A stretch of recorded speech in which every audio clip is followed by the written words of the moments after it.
Hey everyone, this is Bishop Bowser again. Once again, grace and peace to you. Another good day of workout, feeling kind of good. Just wanted to share with you some things I saw in regards to the massacre that happened in Tulsa. I was watching the news and they showed some news clips of when the massacre happened, what the white media was saying.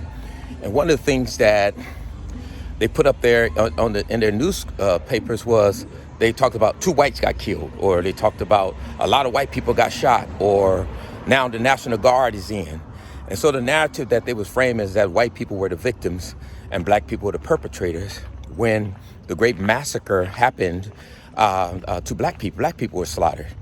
And I remember some of this, Brian Stevenson said that during the Civil War, the North won the Civil War, but the South won the narrative that framed and perpetuated these racist systems and structured these racist systems that we have today. And so most of the time people buy into these narratives that are false and that are lies. And I remember when I was in the streets and before I got in church, one of the things that I had did when I left the streets is when I got into church, I used to tell people stories about some of the things that I was able to tell them that I did while I was in the streets.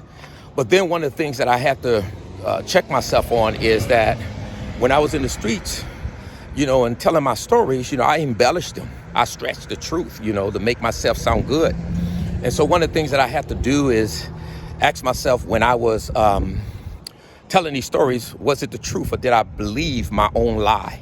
And I realized there were some things that I was telling people that I had embellished and stretched the truth, and I was believing my own lies because I told them so long.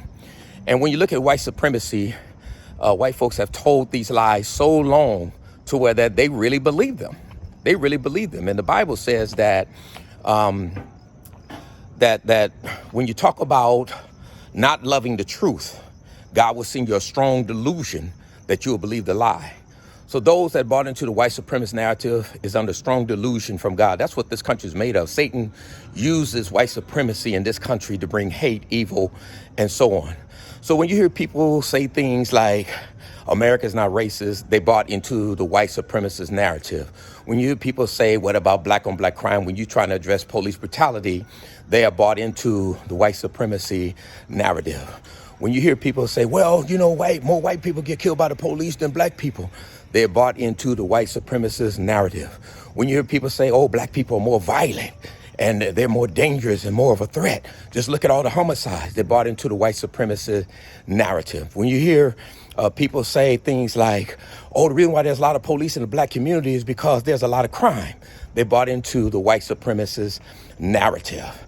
And it goes on and on and on. I can, tell you all these narratives that they're bought into that are lies and that they bought into them, but they believe these lies.